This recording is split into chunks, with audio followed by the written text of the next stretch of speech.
राधे राधे, जय श्री कृष्णा। आप सभी का स्वागत है राधे कृष्ण भक्ति में। आज के इस वीडियो में हम कामिका एकादशी व्रत की कथा सुनेंगे। कथा सुनने के लिए आप हाथ में थोड़े से तिल या फिर फूल ले लें। अब हम कथा शुरू करते हैं। धर्मराज युधिष्ठिर बोले, हे भगवान, मैंने आषाढ़ मास के शुक्ल पक्ष की देवसैनी एकादशी का वर्णन सुना। अब आप मुझे सावन मास के कृष्ण पक्ष की एकादशी की कथा सुनाइए। इस एकादशी का क्या नाम है तथा इसकी विधि क्या है? इसमें कौन से देवता की पूजा होती है? श्री कृष्ण भगवान बोले, हे राजन, इस एकादशी की मैं कथा कहता हूँ, ध्यान पूर्वक सुनो। एक समय इस एकादशी की पावन कथा को भीष्म पितामह ने लोकहित के लिए नारद जी से कहा था।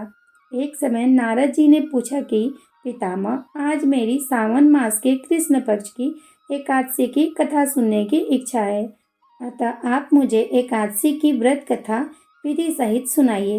भीष्म पितामह नारद के वचनों को सुनकर बोले, हे नारद जी, आपने अत्यंत सुंदर प्रश्न किया है। अब आप ध्यान लगाकर सुनिए। सावन मास के कृष्ण पक्ष की एकादशी का नाम कामिका है। इस एकादशी की कथा के सुनने मात्र से ही वाजपेय यज्ञ का फल मिलता है। कामिका एकादशी के व्रत में शंख चक्र गदाधारी विष्णु भगवान की पूजा होती है। जो मनुष्य इस एकादशी की धूप दीप नैवेद्य आदि से भगवान विष्णु की पूजा करते हैं, उन्हें गंगा स्नान के फल से भी बड़ा फल मिलता है।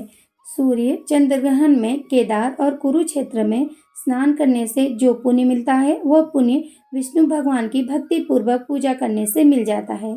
श्री विष्णु भगवान के पूजन का फल समुद्र और वन सहित पृथ्वी दान करने और सिंह राशि वालों को गोदावरी नदी में स्नान करने के फल से भी अधिक होता है।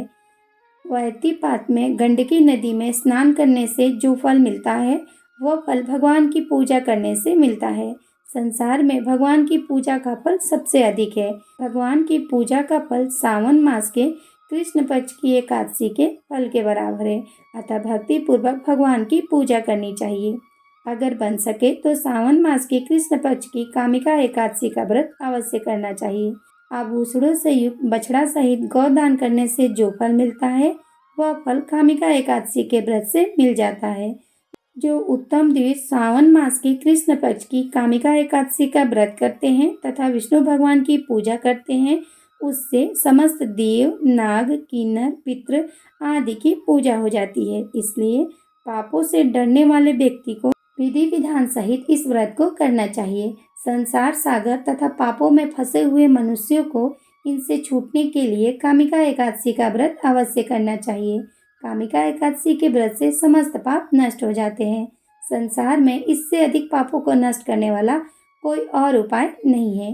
हे नारद जी, स्वयं भगवान ने अपने मुख से कहा है कि मनुष्यों को आध्यात्म विद्या से जो फल मिलता है, उससे अधिक फल कामिका एकादशी का व्रत करने से मिल जाता है। इस व्रत के करने से मनुष्य अंतिम समय में अनेक दुखों से युक्त यमराज तथा नरक के दर्शन नहीं करता। कामिका एकादशी के व्रत तथा रात्रि के जागरण से मनुष्य को कुयोनि नहीं मिलती और अंत में स्वर्गलोक को जाता है। जो मनुष्य सावन मास के कृष्ण पक्ष की कामिका एकादशी को तुलसी से भक्ति पूर्वक श्री विष्णु भगवान की पूजा करते हैं, वे इस संसार सागर में रहते हुए भी इस प्रकार अलग रहते हैं। जिस प्रकार कमल पुष्प जल में रहता हुआ भी जल से अलग रहता है। भगवान की तुलसी दल से पूजा करने का फल 1 भार स्वर्ण और 4 भार चांदी के दान के बराबर है। श्री विष्णु भगवान रत्न, मोती, मणि आदि आभूषणों की अपेक्षा तुलसी दल से अधिक प्रसन्न होते हैं। जो मनुष्य भगवान की तुलसी दल से पूजा करते हैं, उनके समस्त पाप नष्ट हो जाते हैं। हे नारद जी, मैं भगवान की अत्यंत प्रिय श्री तुलसी जी को नमस्कार करता हूँ। तुलसी जी के दर्शन मात्र से ही मनुष्य के समस्त पाप नष्ट हो जाते हैं और शरीर के स्पर्श मात्र से मनुष्य पवित्र हो जाता है। तुलसी जी को जल से स्नान कराने से मनुष्य की समस्त यत्न यातनाएं नष्ट हो जाती है। जो मनुष्य तुलसी जी को भक्ति पूर्वक भगवान के चरण कमलों में अर्पित करता है, उसे मुक्ति मिलती है। जो मनुष्य इस कामिका एकादशी की रात्रि जागरण करते हैं और दीप दान करते हैं, उनके पुण्यों को लिखने में चित्रगुप्त भी असमर्थ है।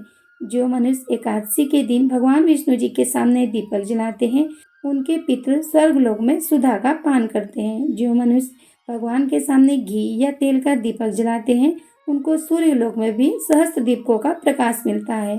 प्रत्येक मनुष्य को इस एकादशी का व्रत अवश्य करना चाहिए।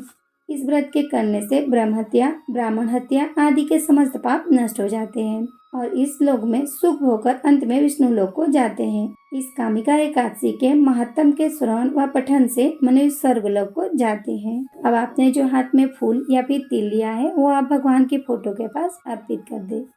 राधे राधे, जय श्री कृष्ण।